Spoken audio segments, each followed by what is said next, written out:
بسم اللہ الرحمن الرحیم۔ السلام علیکم۔ ویڈیو شروع کرنے سے پہلے میری آپ سب سے گزارش ہے، اگر آپ نے ابھی تک ہمارے چینل دین کی شان کو سبسکرائب نہیں کیا تو ابھی سبسکرائب کر دیں اور برابر میں گھنٹی کے نشان کو بھی دبا دیں، جس سے آپ کو ہماری نئی آنے والی ویڈیوز کا نوٹیفیکیشن ملتا رہے گا۔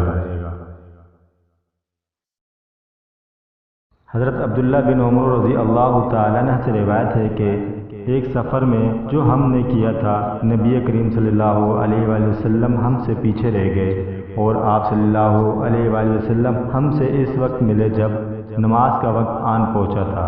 ہم وضو کر رہے تھے، بس پاؤں کو خوب دھونے کے بدل ہم یوں ہی سادہ سا دھو رہے تھے۔ یہ دیکھ کر آپ صلی اللہ علیہ وآلہ وسلم نے بلند آواز سے پکارا، دیکھو ایڑیوں کی خرابی دوزخ سے ہونے والی ہے۔ 2 یا 3 بار آپ صلی اللہ علیہ وآلہ وسلم نے یوں ہی بلند آواز سے فرمایا۔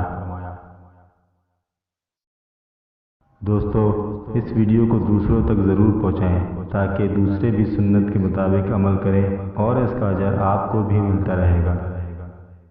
دوستو، اسلامی تعلیمات کو عام کرنے میں ہمارا ساتھ دیں۔ جزاک اللہ۔